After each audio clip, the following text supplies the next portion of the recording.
Hello everyone, welcome to dedicated classes and we are dedicated for you. Chapter number 6 start करने वाले हैं आज हम क्लास 9th. चैप्टर नंबर 5 क्योंकि syllabus में नहीं है दैट्स वाई मैंने अभी कराया नहीं है. जब सिलेबस पूरा हो जाएगा फिर देखेंगे, क्योंकि है तो इम्पॉर्टेंट चैप्टर नंबर 5 जो हम ज्योमेट्री सेक्शन पढ़ने वाले हैं.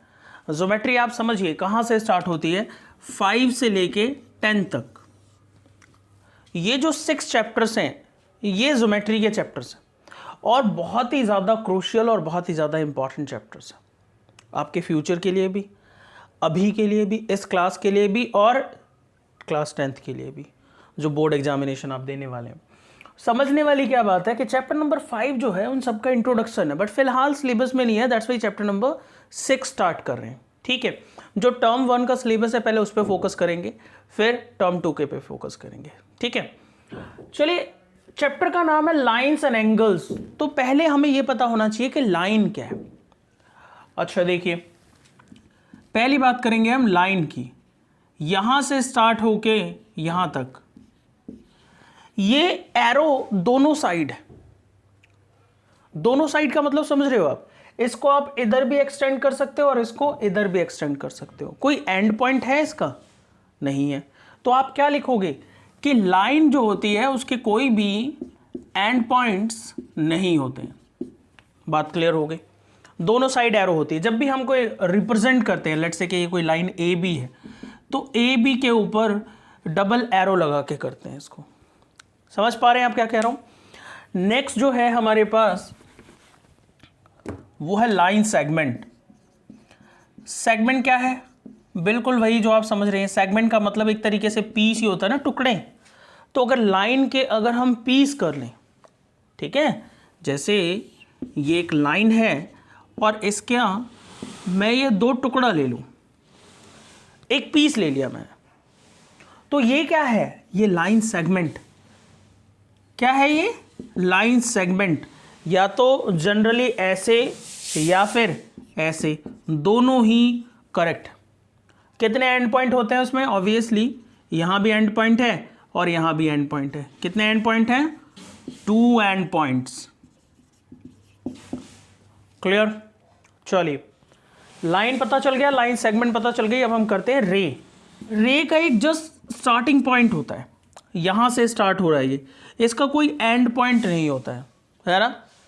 तो क्या है इसमें? 1 स्टार्टिंग पॉइंट. अब मेरी बात ध्यान से समझिए. अगर रे को जनरली रिप्रेजेंट करना होता है, लेट्स से कि ये ए है और ये बी है, तो हम इसे इस तरीके से एरो लगा के करते हैं. ये तो हो गई नॉर्मल रिप्रेजेंटेशन.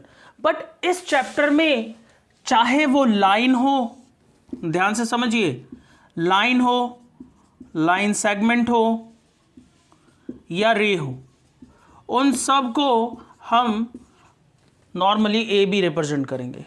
ठीक है, ज़्यादा कॉम्प्लिकेटेड ना करके. एक बात समझ में आ गई. इसके बाद कई बार लाइंस को रिप्रेजेंट करने के लिए स्मॉल लेटर्स का भी इस्तेमाल कर लिया जाता है, तो इनसे आपको कोई परेशानी नहीं होनी चाहिए. क्या बताया मैंने आपको? लाइन कोई एंड पॉइंट नहीं होते हैं, लाइन सेगमेंट 2 एंड पॉइंट होते हैं, पीस होता है लाइन का, एंड रे एक स्टार्टिंग पॉइंट होती है. उसमें सबको रिप्रेजेंट करने के लिए हम लेटर्स का इस्तेमाल करते हैं. क्लियर, कोई कंफ्यूजन नहीं. इसके बाद कुछ पॉइंट्स आपने सुने होंगे. एक होता है पॉइंट. पॉइंट तो आप सब समझते हैं, लाइक एक डॉट जिसमें ना तो कोई लेंथ होती है ना ही कोई ब्रेथ होती है. ठीक है, अगर आप देखो कोलिनियर पॉइंट, बेटा जी कोलिनियर का मतलब होता है स्ट्रेट. लीनियर का मतलब क्या होता है? स्ट्रेट. तो एक स्ट्रेट लाइन में जितने भी पॉइंट्स होंगे, लेट्स से कि कोई लाइन है, इसके ऊपर आप ये पॉइंट्स ले लो, ए बी सी डी ई, कितने भी पॉइंट्स ले लो, इनफाइनाइट पॉइंट ले सकते हैं ना. तो ये सारे पॉइंट जो हैं ये क्या है? कोलिनियर पॉइंट्स हैं. तो कोलिनियर पॉइंट्स वो होते हैं जो एक स्ट्रेट लाइन पे आते हैं, एक सीधी लाइन पे आते हैं. नॉन कोलिनियर पॉइंट क्या होगा? ऑब्वियसली इस डेफिनेशन के अपोजिट ही तो होगा बेटा. एक यहां है, ठीक है, और एक ये मान लो यहां है. तो आप देखो अगर ये स्ट्रेट लाइन है तो ये तो बाहर हो गया ना पॉइंट, कोलिनियर कौन सा होगा? जो इसी पॉइंट पे होगा। अगर मैं ये लाइन बना दूं इस तरीके से, ये एक लाइन, तो इस लाइन के बाहर जो भी पॉइंट होगी वो इन वाले के साथ, ये जो पॉइंट है इन वाले पॉइंट्स के साथ, ये क्या है? Collinear point. समझ में आ रहा है? अब स्ट्रेट का मतलब लाइन कैसे भी खींच सकते हो, किसी भी तरीके से। इस लाइन के बाहर जो पॉइंट है, ऊपर या नीचे या साइड में कहीं भी, जस्ट स्ट्रेट नहीं होनी चाहिए, उसको हम नॉन कोलिनियर पॉइंट्स कहेंगे। कोई कंफ्यूजन नहीं। लाइन, लाइन सेगमेंट, रे, collinear point and non collinear point, 5 things है। ठीक है, करो। एंगल्स की बात करते हैं। बेटा देखो, बिल्कुल बेसिक से पढ़ा रहा हूँ, बिल्कुल जीरो से। आपको आता हो नहीं आता हो, यहाँ से आगे आएगा, तो बिल्कुल फोकस करना। एंगल कैसे बनते हैं? एंगल्स में ध्यान से देखिए बेटा जी, ये जो दोनों होते हैं, ये क्या है? आर्म्स होते हैं, है ना? ऐसे जहां पे दोनों आर्म एक दूसरे को काटते हैं, जो आर्म्स हैं यहां पे काट रहे हैं एक दूसरे को, इसको बोलते हैं वर्टेक्स। क्या बोलते हैं? वर्टेक्स। अब आप ध्यान से समझिए कि जब ये इस तरीके से मूव करता है ऊपर या नीचे, तो एंगल फॉर्म होती है। तो ये जो है, ये क्या है? एंगल। नेमिंग किस तरीके से होती है? लेट्स से ये ए है, ये बी है और ये सी है। बहुत इंपॉर्टेंट है, देख लेना, बहुत सारे बच्चे कंफ्यूज रहते हैं। छोटी क्लासेस की बात है बट पता होना चाहिए। वर्टेक्स जिस भी एंगल का आप ले रहे हो, ठीक है, वो हमेशा बीच में होना चाहिए। एंगल बी है यहाँ पे, एंगल बी को आप एंगल बी ना लिख के इसका पूरा नाम लिखिए। क्या लिखोगे? ए बी सी और सी बी ए। ज्यादातर मैं कहता हूं कि जो अल्फाबेटिकल ऑर्डर आ रहा है उसको लिखो, कंफ्यूजन ही नहीं रहेगी। तो एंगल बी को क्या लिखोगे? Angle A B C. समझ आ रही है बात क्या कह रहा हूं? बिल्कुल छोटे से पढ़ा रहा हूं, याद रखिएगा। कोई कंफ्यूजन है? यहां पे आप आसानी से लिख सकते हो। टाइप्स ऑफ एंगल्स पे चलेंगे। पहले आप एंगल समझ लो कि आपको ये पता है कि नहीं पता। लेट्स से एक ट्राइंगल बना दिया मैंने, तो ट्राइंगल में कितने वर्टेक्स होते हैं? 3 वर्टिसेस होती हैं इसमें। ध्यान से सुनिएगा, VERTAX एक वर्टेक्स के लिए, VERTICES वर्टिसेस प्लूरल फॉर्म है वर्टेक्स का। क्लियर? तो इसमें 3 वर्टिसेस है, A, B एंड C। और एंगल्स भी कितने होंगे? 3 होंगे। साइड्स का नाम लिखने के लिए 2 लेटर, वर्टेक्स के लिए 1 लेटर। जब एंगल लिखे हुए आप तो 3 लेटर। मान लो इसकी वैल्यू लिखनी है आपको, तो इसका नाम क्या लिखोगे? BAC और CAB। पर मैं क्या कह रहा हूं, हमेशा आप अल्फाबेटिकल ऑर्डर लिखो, ऐसा नहीं कि दूसरा वाला गलत हो जाएगा। जैसे एक पैटर्न तो अपने दिमाग में रखो। एंगल B, एंगल ABC और एंगल CBA। एंगल C क्या नाम लिखोगे इसका? ACB और BCA। तो ये हो गए कुछ एंगल्स के बेसिस। ठीक है, समझ लेना अच्छे से। अगर आपने पहले भी नहीं पढ़ा है ज्योमेट्री ढंग से, तो यहां आपकी क्लियर हो जाएगी। थोड़ा सा ध्यान लगाओ। अब हम टाइप्स ऑफ एंगल्स पे चलते हैं। इसको नोट कर लो आप सभी। टाइप्स ऑफ एंगल में बेटा जी आप सब ने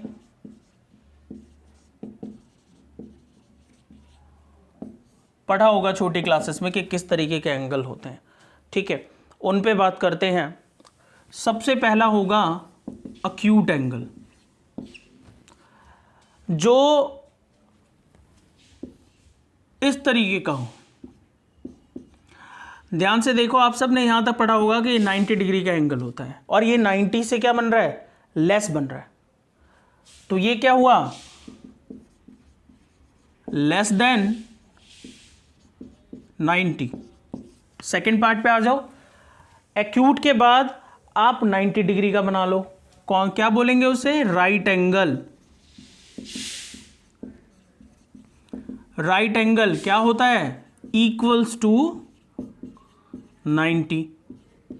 इट मीन्स कि ना तो 90 से छोटा और ना ही 90 से बड़ा। ऐसा मार्क कहीं लगा हो तो इट मीन्स वो 90 बन रहा है, लिखा हो या ना लिखा हो। समझ आ रही है बात क्या कह रहा हूं? तो यहां पे कितने डिग्री का एंगल फॉर्म कर रहा है? 90 डिग्री का। क्लियर है? चलो थर्ड, ऑब्ट्यूज एंगल। अब मेरी बात ध्यान से समझना, ऑब्ट्यूज एंगल, एक डायग्राम बना रहा हूं, डायग्राम के थ्रू सबको समझना है अच्छी तरीके से। बहुत छोटी बातें हैं, जिनको आती है वो रिवीजन कर लें, जिनको नहीं आती है वो सीख लें। ये 90 का है, ठीक है, और मैंने क्या कहा, ऑब्ट्यूज जो है वो 90 और ये कितने का है, 180 का। स्ट्रेट लाइन 180 की बन जाती है, ठीक है। तो 90 और 180 के बीच में जो होगा ये, तो ये जो पूरा है ये क्या है, ऑब्ट्यूज एंगल है। मोर देन 90 दिख रहा होगा आपको और लेस देन 180। तो ऑब्ट्यूज के लिए क्या बोला मैंने कि ये क्या है, more than 90 and less than 180। ठीक है, समझ आया। चलो आगे आ जाओ। 4, अब आप यहां तक आ चुके हो, अब कौन सा बनेगा, स्ट्रेट। स्ट्रेट क्या होता है, सीधा, यानी कि जो पूरा 180 का फॉर्म करे। Clear, straight angle. Straight angle जो पूरा 180 डिग्री फॉर्म करता है, ठीक है, उसको हम क्या बोलते हैं कि वो स्ट्रेट एंगल है। बहुत ध्यान से समझना, बहुत सारे क्वेश्चंस आएंगे इससे रिलेटेड। तो स्ट्रेट एंगल क्या होगा, इक्वल्स टू 180। अब आगे आ जाइए, 5th, इसे हम बोलते हैं रिफ्लेक्स एंगल। जब भी, अच्छा देखो एक्यूट लग रहा होगा ना देखने में, पर मैं क्या कर रहा हूं, अगर मैं ना दिख रहा हूं तो बोर्ड पे ध्यान लगाओ बेटा जी, बोर्ड इंपॉर्टेंट है। ये जो एंगल है इसकी बात कर रहा हूं। अच्छा सुनो, अगर मैं इसको कर देता है ऐसे, तो ये कितने का होता, 180 का। नीचे 180, सेमी सर्कल बन रहा है ना, तो नीचे कितना होता, 180, बट ये 180 से ज़्यादा है और 360 से कम। तो more than 180 and less than 360। Clear, उसको बोलते हैं रिफ्लेक्स एंगल। क्या होते हैं ये, मोर देन 180 लेस देन 360। बिल्कुल कंफर्म है जी, अच्छे से समझ में आ रहा है। चलिए 6 एंगल देखते हैं, कंप्लीट। अरे भाई कंप्लीट सर्कल बन जाएगा। सेमी सर्कल कितने का था, 180 का, तो कंप्लीट सर्कल कितने का होगा, 360 का, इक्वल्स टू 360। क्लियर है बेटा जी। कभी भी कुछ इस तरीके का लेना हो, या फिर आप यहाँ से इसको ओरिजिन स्टार्ट कर लो यहाँ से, और ये एंगल पूरा इस तरीके से बन रहा हो, तो ये किसको डिनोट करेगा, कंप्लीट सर्कल जब भी बनता है तो वो किसको डिनोट करेगा, 360 को डिनोट करेगा, कंप्लीट एंगल को डिनोट करेगा। ठीक है, तो ये थे टाइप्स ऑफ एंगल्स जो आपको पता होने चाहिए। अभी हम कुछ स्पेशल टाइप ऑफ एंगल्स पढ़ेंगे, ये तो मेजरमेंट के बेसिस पे हैं। क्लियर है, अभी हम कुछ अलग टाइप के एंगल्स पढ़ेंगे, आप इनको नोट करिए पहले। चलिए जो नेक्स्ट एंगल है उस पर फोकस करते हैं। नेक्स्ट एंगल है कॉम्प्लीमेंट्री एंगल।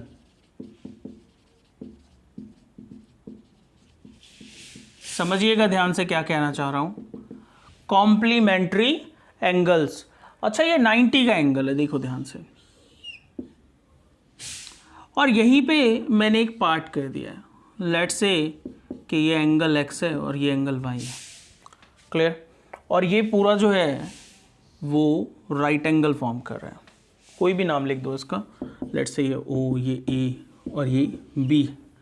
तो अगर आप एक्स और वाई को ऐड करोगे तो कितना आएगा, ये एंगल मैग्नीट्यूड को शो कर रहे हैं। समझ रहे हो क्या कह रहा हूँ, कितना आएगा टोटल, 90 आएगा।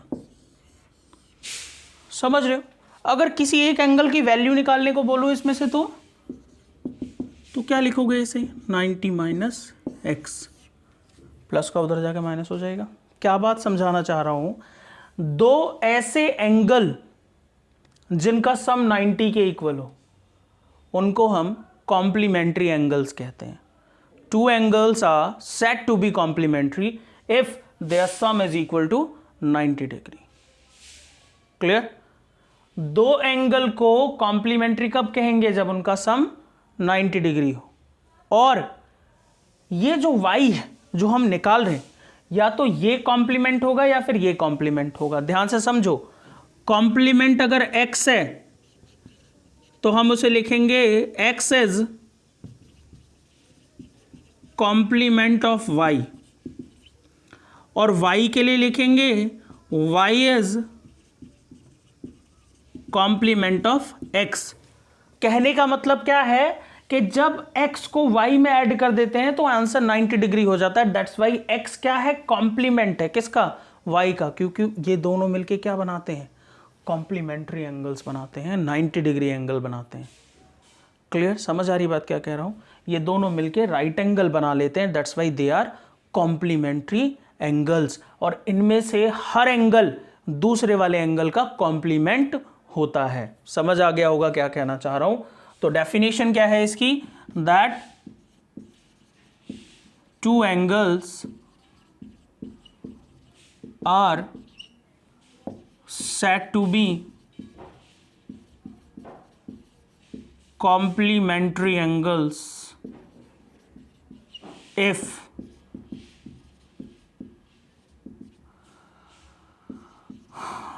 their sum is 90 degree. ठीक है? Okay, first thing. Second, complement of angle. कोई भी एंगल है उसका कॉम्प्लीमेंट आप कैसे निकालोगे? 90 माइनस एंगल। समझ आ रहा है क्या कह रहा हूं? कोई प्रॉब्लम नहीं। अगर मैं एक क्वेश्चन लिखने लगूं आपसे कि find the complement of 54 degree, तो आप क्या लिखो?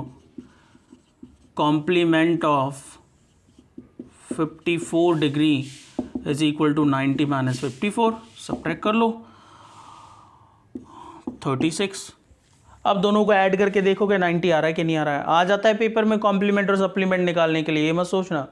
समझ लो अच्छी तरीके से क्या कहना चाह रहा हूँ। जिस तरीके से कॉम्प्लीमेंट्री किया है वही बिल्कुल सप्लीमेंट्री है। सप्लीमेंट्री में 90 के प्लेस पे क्या आ जाएगा? 180 आ जाएगा। क्लियर? समझ आ रहा होगा क्या कह रहा हूं? तो अब सप्लीमेंट्री देख लो। बिल्कुल बेसिक डेफिनेशन पे चल देते हैं, क्योंकि समझ में तो आ ही गया है। जैसा कॉम्प्लीमेंट है वैसा ही सप्लीमेंट है। तो क्या लिखेंगे? That two angles are said to be supplementary if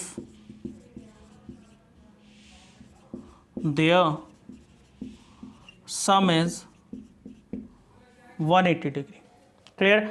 और सप्लीमेंट कैसे निकालेंगे? Supplement of angle is equal to 180 minus angle. Clear? जैसे वो क्वेश्चन मैंने करके दिखाया, 90 माइनस 154, 54, उसी तरीके से 180 माइनस 54 करके आप सप्लीमेंट निकाल सकते हैं। दोनों एंगल्स में से एग्जाम में पूछा जाता है। डिग्री, मिनट, इनमें भी रिलेशन पूछा जाता है, वो भी समझाऊंगा। पहले हम टाइप्स ऑफ एंगल्स पे डिस्कस कर लेते हैं, तो इतना नोट करिए।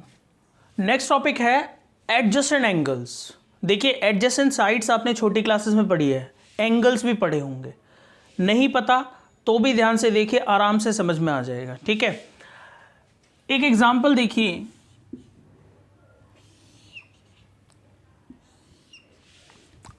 ठीक है, एक और एग्जांपल देखिए।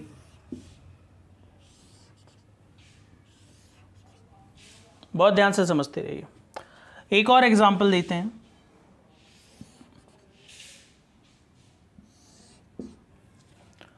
इन सब बातों में कुछ ना कुछ आपको लग रहा होगा। देखिए, O A B C, O, ये नेमिंग कर रहे हैं, आप कुछ भी कर सकते हैं।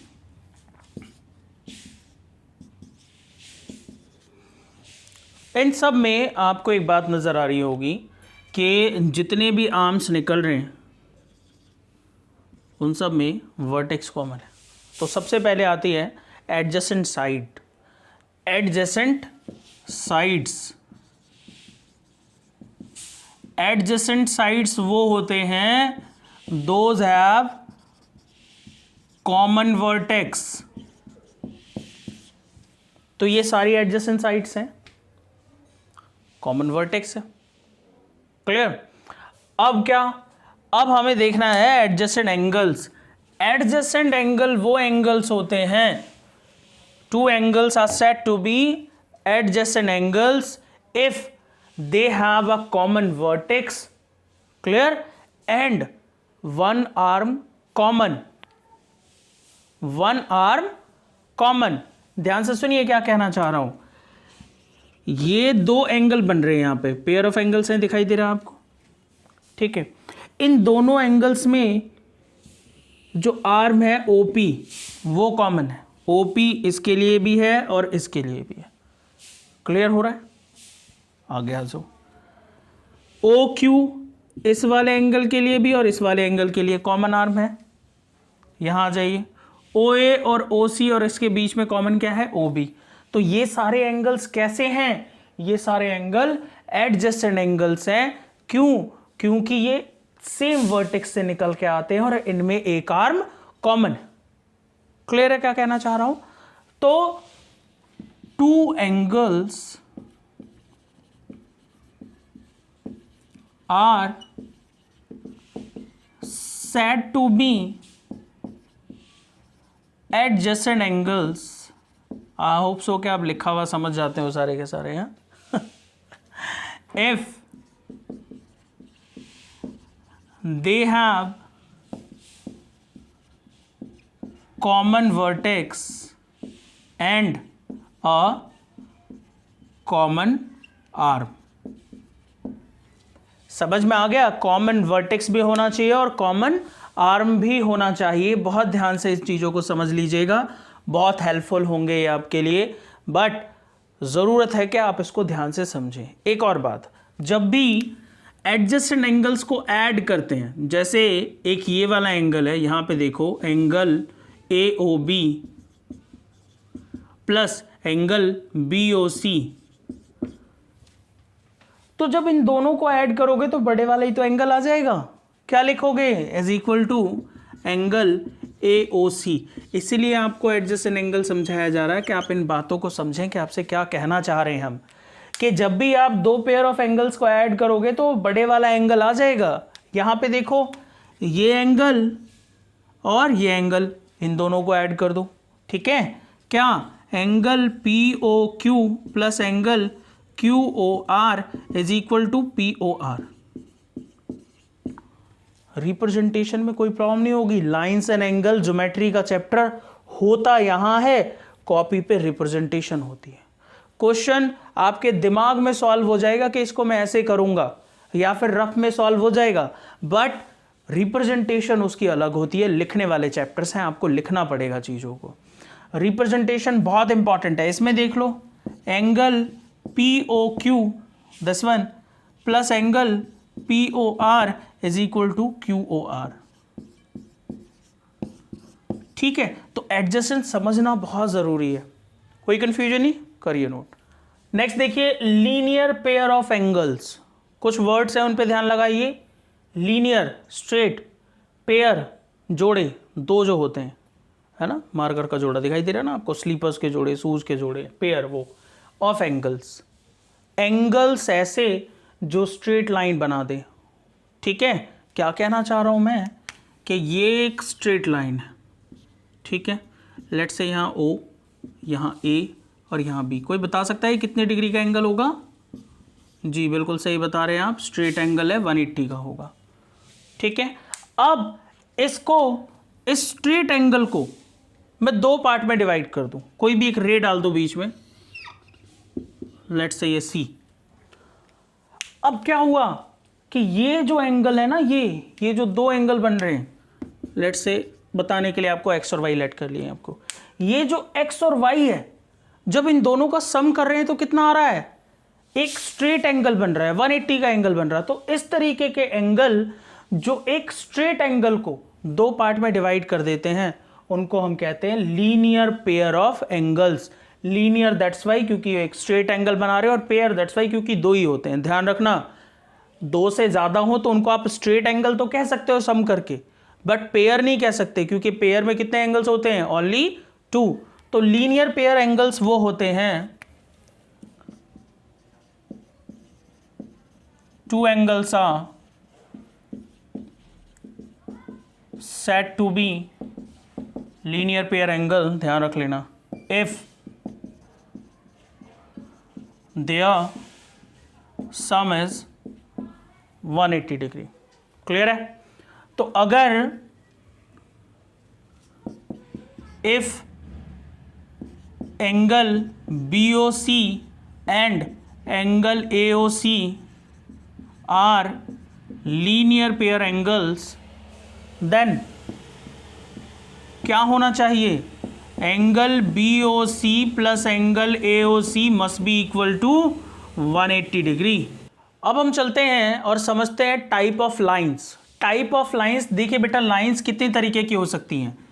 या तो लाइन ऐसी होगी जो एक दूसरे को कभी काटेगी नहीं, या फिर लाइन एक दूसरे को काटेगी। 2 ही तो पॉसिबिलिटी है बेटा, या तो लाइन काटेगी नहीं, इंटरसेक्ट नहीं करेगी, या फिर इंटरसेक्ट कर रही होगी। इंटरसेक्ट मतलब काटना, जहां पे ऐसे कट पॉइंट मिले। क्लियर? तो ये लाइन, इस तरीके की लाइन क्या कहलाती है? Parallel line. आप सबने पढ़ी होगी ये। पैरेलल लाइन को हम नॉन इंटरसेक्टिंग लाइंस भी कहते हैं। ध्यान से समझिएगा क्या कहना चाह रहा हूं, ठीक है? और ये कैसी लाइन है? Intersecting lines. ऑब्वियसली ये क्या कर रही हैं? एक दूसरे को इंटरसेक्ट कर रही है, काट रही है। ध्यान से सुनिए, अब ये लाइन जब भी एक दूसरे को काट रही है, तो जहां भी लाइन सेगमेंट या लाइन एक दूसरे को कट करती है, ये जो पॉइंट कहलाता है, इसको बोलते हैं वर्टेक्स। बहुत काम की चीज है, बहुत ध्यान से समझिए, ठीक है? यहीं से एक चीज निकालने वाले हम, इंटरसेक्टिंग लाइन और नॉन इंटरसेक्टिंग लाइन दोनों समझ में आ गई। अब हम ये निकालने वाले हैं वर्टिकली अपोजिट एंगल्स। मैंने क्या बताया कि ये क्या है? वर्टेक्स है, और इस वर्टेक्स के अपोजिट एंगल कौन सा है? ये, और इसके सामने ये एक्स और वाई। क्लियर है? सिमिलरली अगर ये वर्टेक्स है तो इसके सामने वाला एंगल ये भी तो हो गया बेटा, और ये भी हो गया। क्लियर है? क्या कहना चाह रहा हूं कि वर्टेक्स के अपोजिट एंगल्स जो होते हैं उनको हम वर्टिकली अपोजिट एंगल्स कहते हैं, और ये एंगल्स ऑलवेज इक्वल होते हैं। बट आपको ध्यान क्या करना है कि आपको वर्टेक्स पहचानना है और वर्टेक्स के अपोजिट वाले एंगल्स पहचानने। जब भी आप वर्टिकली अपोजिट एंगल पहचाने, पेंसिल उठा के वर्टेक्स पे रखें, इधर ड्रैग करें और इधर ड्रैग करें। फिर ध्यान देखें, फिर दूसरी साइड इधर ड्रैग करें और इधर ड्रैग करें। 2 डार्क लाइन मिल गई। इस तरफ जिस आर्म पे आपने पेंसिल ड्रैग किया और इस साइड, दोनों को ज्वाइन कर दीजिए ऐसे, और इस साइड ये जो एंगल्स हैं ये वर्टिकली अपोजिट एंगल हैं। क्लियर है? क्या कहना चाह रहा हूं अभी समझाता हूं। जैसा आप क्या लिखो कि दे आर इक्वल होते हैं। इसको हम प्रूफ भी करेंगे, ठीक है? वो भी देखेंगे ध्यान से। Intersecting line, non intersecting lines. इस चैप्टर में जो इंट्रोडक्शन है, ये पार्ट 1 है इंट्रोडक्शन का। इसमें मैंने आपको बेसिक इंट्रोडक्शन दिया है, ठीक है? इंट्रोडक्शन पार्ट 2 बहुत जल्दी अपलोड करने वाला हूं। उसमें मैं इस चैप्टर की एक्सरसाइज जो है उसका इंट्रोडक्शन दूंगा, इसके प्रूफ कराऊंगा। सो तैयार रहिए आप लोग नए चैप्टर के साथ और नई एनर्जी के साथ। हम तैयार हैं, एंड आई होप सो आप भी तैयार हो। Just like the videos and share it. Thank you so much.